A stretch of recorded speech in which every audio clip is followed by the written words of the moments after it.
সম্মানিত মুআজ্জাজ হাজিরিন, আমাকে আলোচ্য বিষয় দেওয়া হয়েছে পর্দার বিধান সম্পর্কে। পর্দার বিধান এমন একটা গুরুত্বপূর্ণ বিধান। আল্লাহ পাক রব্বুল আলামিন পবিত্র কুরআনুল কারীমে পর্দার বিধান নিয়ে আলোচনা করেছেন। পাশাপাশি নামাজের বিধান, রোজার বিধান, যাকাতের বিধান নিয়েও আল্লাহ পাক রব্বুল আলামিন আলোচনা করেছেন। কিন্তু মহান রব্বুল আলামিন পর্দার বিধানের যে আলোচনা আল্লাহ পাক রব্বুল আলামিন করেছেন পরিপূর্ণভাবে, এমন আলোচনা আল্লাহ পাক রব্বুল আলামিন নামাজের বিষয়ে করেন নাই, রোজার বিষয়ে করেন নাই, যাকাতের বিষয়ে করেন নাই। বরং নামাজের বিষয়ে আল্লাহ পাক রব্বুল আলামিন বলেছেন ওয়াকিমুস সালাহ, তোমরা নামাজ কায়েম করো। এতটুকু বলেই শেষ। এখন বান্দারা নামাজ কিভাবে কায়েম করবে, কয় ওয়াক্ত নামাজ পড়বে, ফজরের নামাজ কয় রাকাত পড়বে, জোহরের নামাজ কয় রাকাত পড়বে, আসরের নামাজ কয় রাকাত পড়বে, মাগরিবের নামাজ কয় রাকাত পড়বে, এশার নামাজ কয় রাকাত পড়বে, এই আলোচনা পবিত্র কুরআনুল কারীমের মধ্যে আল্লাহ পাক রব্বুল আলামিন করেন নাই। নামাজ কিভাবে কায়েম করতে হবে, নামাজ কিভাবে পড়তে হবে, এই আলোচনাটা আমাদের নবীজি মুহাম্মদুর রাসূলুল্লাহ সাল্লাল্লাহু আলাইহি সাল্লাম হাদিস শরীফের মধ্যে করেছেন। অনুরূপভাবে আল্লাহ পাক রব্বুল আলামিন বলেন ওয়াতুজ যাকাত, তোমরা যাকাত আদায় করো। কিন্তু মানুষেরা কিভাবে যাকাত দিবে, কতটুক মাল থাকলে যাকাত দিতে হবে, কতটুক টাকা পয়সা থাকলে যাকাত দিতে হবে, কয়টা গরু থাকলে কয়টা গরু দেওয়া লাগবে, কয়টা উট থাকলে কয়টা উট দেওয়া লাগবে, এই আলোচনা আল্লাহ পাক রব্বুল আলামিন পবিত্র কুরআনুল কারীমে করেন নাই। এই আলোচনা করেছেন নবীজি মুহাম্মদুর রাসূলুল্লাহ সাল্লাল্লাহু আলাইহি সাল্লাম পবিত্র হাদিস শরীফের মধ্যে। অনুরূপভাবে আল্লাহ পাক রব্বুল আলামিন রোজার বেলায় বলেছেন তোমরা রোজা রাখো। রমজান মাস আসলে তোমরা রোজা রাখো, রোজা রাখা তোমাদের জন্য ফরজ করেছি। কিন্তু এই রোজা কি কি কারণে ভঙ্গ হয়, আবার কি কি কারণে মাকরুহ হয়, রোজার কি কি কারণে কাজা ওয়াজিব হয়, আবার কি কি কারণে কাজা কাফারা উভয়টা ওয়াজিব হয়, এই আলোচনা মহান মালিক পবিত্র কুরআনুল কারীমে করেন নাই। এই বিস্তারিত রোজার আলোচনা নবীজি মুহাম্মদুর রাসূলুল্লাহ সাল্লাল্লাহু আলাইহি সাল্লাম হাদিস শরীফের মধ্যে করেছেন।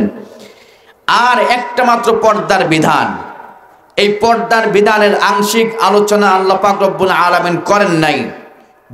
বরং পর্দার বিধান মহান মালিক পবিত্র কুরআনুল কারীমের শুরু থেকে শেষ পর্যন্ত একজন মহিলা কিভাবে পর্দা করবে, একজন পুরুষ কিভাবে পর্দা করবে, এই সম্পূর্ণ ডিটেইলস, সম্পূর্ণ বিবরণ মহান মালিক পবিত্র কুরআনুল কারীমে আলোচনা করেছেন। একবার জোরে বলেন সুবহানাল্লাহ। তো নামাজের আলোচনা মহান মালিক পরিপূর্ণ করেন নাই, যাকাতের আলোচনাও কুরআনুল কারীমে পরিপূর্ণ নাই, কিন্তু পর্দার বিধান কি করছেন, পরিপূর্ণভাবে আলোচনা করছেন। এর মানে বোঝা যায় পর্দা কতটা গুরুত্বপূর্ণ একটা বিধান। একজন নারী সে কিভাবে কথা বলবে, তার স্বামীর সাথে কিভাবে কথা বলবে, রাস্তায় বের হলে কিভাবে চলাচল করবে, কিভাবে চলবে, তার দেহের পর্দা কেমন হবে, এই পরিপূর্ণ আলোচনা পবিত্র কুরআনুল কারীমে আল্লাহ পাক রব্বুল আলামিন করেছেন। এমনকি নবীজি মুহাম্মদুর রাসূলুল্লাহ সাল্লাল্লাহু আলাইহি সাল্লাম পবিত্র হাদিস শরীফের মধ্যে পর্দার পরিপূর্ণ আলোচনা নবীজিও করেছেন।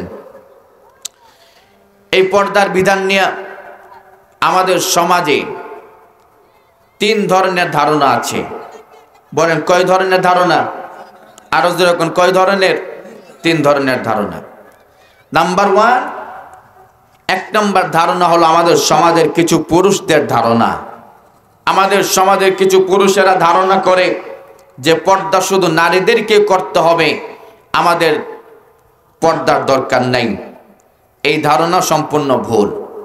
নাম্বার টু, আমাদের সমাজের কিছু পুরুষেরা ধারণা করে যে ঘরের মধ্যে দরজার সামনে সুন্দর করে পর্দা লটকিয়ে দিলেই পর্দা হয়ে যায়। এই ধারণাটাও ভুল।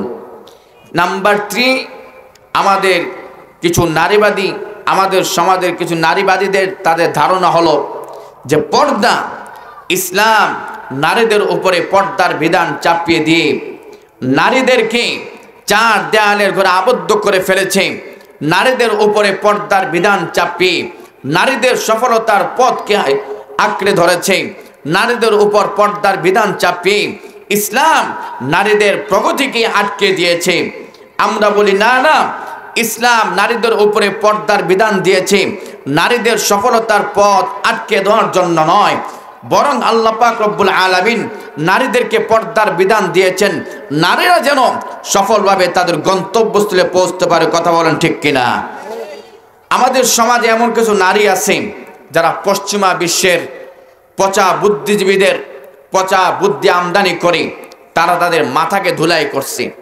ধুলাই করার পরে বলে, আর আমরা থাকবো না কো বদ্ধ ঘরের মধ্যে, এবার আমরা বের হয়ে দেখব জগৎটাকে। আমরা বলি, যাও না, তুমি ঘর থেকে বের হয়ে জগৎটাকে দেখো। রাজনগর বাজারে যাও বেপর্দা হইয়া, কর্ণিকারম বাজারে যাও বেপর্দা হইয়া, কলেজ পয়েন্টে যাও বেপর্দা হইয়া, দেখবা কিছু মানুষ তোমার মুখে অ্যাসিড নিক্ষেপ করার জন্য তারা দাঁড়িয়ে আছে। কথা বলেন ঠিক কিনা? আর কোনো মানুষ যদি, কোনো নারী যদি পর্দার সহিত সম্মানের সাথে পর্দার সহিত ঘর থেকে বের হয়, তাহলে সেই নারীর সম্মান, সে নারীর ইজ্জত কে বাড়িয়ে দেন? আর যেরকম কে বাড়িয়ে দেন? আল্লাহ পাক রব্বুল আলামিন। এখন বলুন, নারীর পর্দার দরকার আছে না নাই? শুধু নারীর না, পুরুষেরও পর্দা আছে, নারীরও পর্দা আছে। নারীদের উপর আল্লাহ পাক রব্বুল আলামিন যেমন নাকি পর্দা ফরজ করেছেন, ঠিক তদ্রূপ ভাবে একজন পুরুষের উপরেও আল্লাহ পাক রব্বুল আলামিন পর্দা ফরজ করেছেন।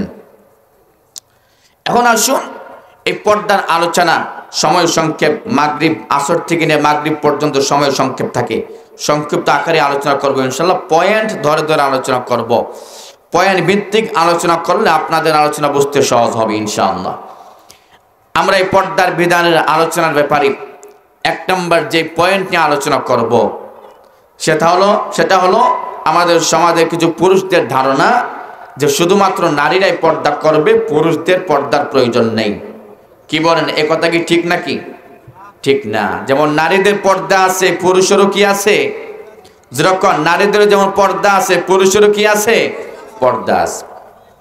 এখন আসুন আমাদের বুঝতে হবে, একজন নারী, শুধুমাত্র নারী কেন পর্দা করতে হবে, এর কারণটা কি?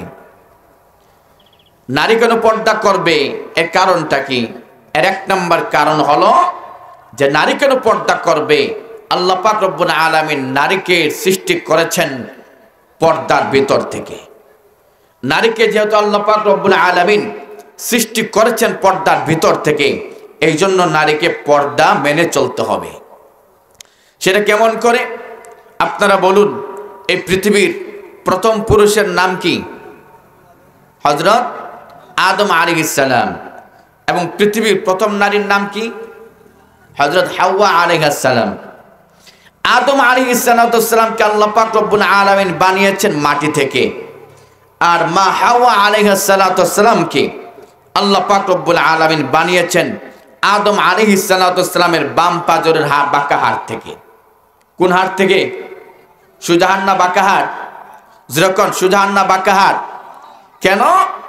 এই বাঁকা হাড় দিয়ে বানিয়ে আল্লাহ পাক রব্বুল আলামিন আমাদেরকে বুঝাই দিলেন, বান্দা শোনো, হে দুনিয়ার পুরুষরা তোমরা শোনো, মহিলাদেরকে যেহেতু আমি আল্লাহ পাক রব্বুল আলামিন বাম পাজরের বাঁকা হাড় দিয়ে বানিয়েছি, সুতরাং মহিলা জীবনভর তারা বাঁকা থাকবে। কোনোদিনও তুমি পুরুষ মহিলাকে পরিপূর্ণ তুমি সোজা করতে পারবা না।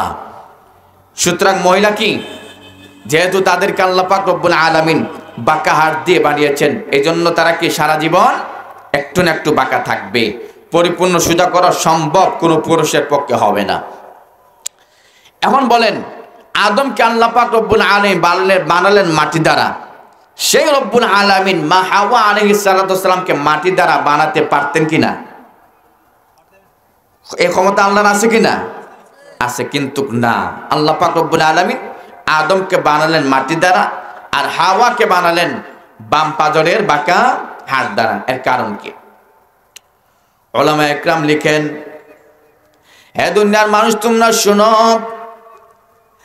আল্লাহ পাক রব্বুল আলামিন আদম আলাইহিস সালামকে মাটি দ্বারা বানিয়েছেন। মা হাওয়া আলাইহিস সালামকে আল্লাহ তাআলা মাটি দ্বারা না বানাইয়া বরং আল্লাহ পাক রব্বুল আলামিন মা হাওয়া আলাইহিস সালাতু ওয়াসসালামকে আদম আলাইহিস সালাতু ওয়াসসালামের বাম পাজরের বাঁকা হাত দ্বারা বানালেন। ও মুসলমান, এখানে চিন্তার বিষয় হলো যে রব্বুল আলামিন আদমকে মাটি দ্বারা বানাতে পারলেন, সে রব্বুল আলামিন হাওয়াকেও মাটি দ্বারা বানাতে পারতেন, কিন্তু না, হাওয়াকে আল্লাহ মাটি দ্বারা বানান নাই। হাওয়াকে আল্লাহ তাআলা আদমের চামড়া দ্বারাও বানান নাই। আদমকে হাওয়াকে আল্লাহ তাআলা আদমের গোশত দ্বারা বানান নাই। হাওয়াকে আল্লাহ পাক রব্বুল আলামিন আদমের হাতের হাড্ডি দ্বারাও বানান নাই। আল্লাহ পাক রব্বুল আলামিন হাওয়াকে পায়ের হাড্ডি দ্বারাও বানান নাই, বরং হাওয়াকে আল্লাহ পাক রব্বুল আলামিন এমন এক হাড্ডি দ্বারা বানিয়েছেন যে হাড্ডিটা তিনটা পর্দার ভিতরে অবস্থান করতেছে। এক নম্বর পর্দা হলো চামড়ার পর্দা, 2 নম্বর পর্দা হলো গোশতের পর্দা, 3 নম্বর পর্দা হলো গোশতের মধ্যে ছোট্ট একটা হাড্ডির পর্দা। এরপরে বড় একটা বাঁকা হাড্ডি দ্বারা আল্লাহ পাক রব্বুল আলামিন হাওয়াকে বানাইলেন। এর মানে বোঝা গেল নারী সমাজকে, নারীদেরকে আল্লাহ পাক রব্বুল আলামিন পর্দার ভিতর থেকে বানিয়েছেন। এই জন্য আল্লাহ তাআলা মহিলা জাতিদেরকে বার্তা দিতে চান, মহিলা জাতিদেরকে মেসেজ পৌঁছে দিতে চান, হে নারী গো তুমি শুনো, আমি আল্লাহ যেমন নাকি তোমাকে পর্দার ভিতর থেকে সৃষ্টি করেছি, ঠিক তদ্রূপভাবে এই দুনিয়ার জীবনে যতদিন তুমি বিচরণ করবা গো নারী, ততদিন পর্যন্ত তোমাকে পর্দার বিধান মেনেই বিচরণ করতে হবে। তোমাকে যেহেতু আমি আল্লাহ পাক রব্বুল আলামিন পর্দার ভিতর থেকে বানিয়েছি, এই বাম পাজরের বাঁকা হাড়, এখানে 3টা পর্দা, একটা চামড়ার পর্দা, আরেকটা গোশতের পর্দা, আরেকটা হলো ছোট্ট একটা হাড্ডির পর্দা। এরপরে বড় একটা হাড্ডি, বাঁকা হাড্ডি দ্বারা আল্লাহ পাক রব্বুল আলামিন মা হাওয়াকে বানাইলেন, বুঝাই দিলেন তোমাদেরকে যেহেতু আমি আল্লাহ পাক রব্বুল আলামিন পর্দার ভিতর থেকে বানিয়েছি, এর মানে হলো যতদিন তোমরা দুনিয়ার জীবনে বিচরণ করবা ততদিন পর্যন্ত তোমরা আমার বিধান, পর্দার বিধান মেনেই তোমাদেরকে বিচরণ করতে হবে। এ নারী, তুমি যদি আমার পর্দার বিধান মেনে এই দুনিয়ার জীবনে বিচরণ করতে পারো, তাহলে দুনিয়ার জীবনে আমি শুধু তোমাকে নারী নয়, বরং তোমাকে এই দুনিয়ার জীবনে রানী বানাইয়া আমি আল্লাহ তোমাকে রাখবো। বলেন সুবহানাল্লাহ। নারীকে ঘুরাই দিলে কি হয়? রানী হয়। নারী শব্দ ঘুরাই দিলে কি হয়? রানী হয়। একজন মহিলা যখন পর্দার সহিত রাস্তাতে বের হয়, তখন সেই মহিলাটাকে রানীর মতো দেখা যায়। এখন কি বলেন? আলোচনা বুঝে থাকলে বলুন, পর্দার বিধান নারীদের উপরে যে আল্লাহ পাক রব্বুল আলামিন দিয়েছেন, এটা কি তাদের সফলতার পথকে রুখে দেওয়ার জন্য, নাকি একজন নারীকে আল্লাহ পাক রব্বুল আলামিন পর্দার বিধান দিয়েছেন তার সফলতার চূড়ান্ত শেষ সীমায় পৌঁছানোর জন্য? সুতরাং এই নারী সমাজের আরেকটা নাম হলো মহিলা। কি নাম? যেরকম কি নাম?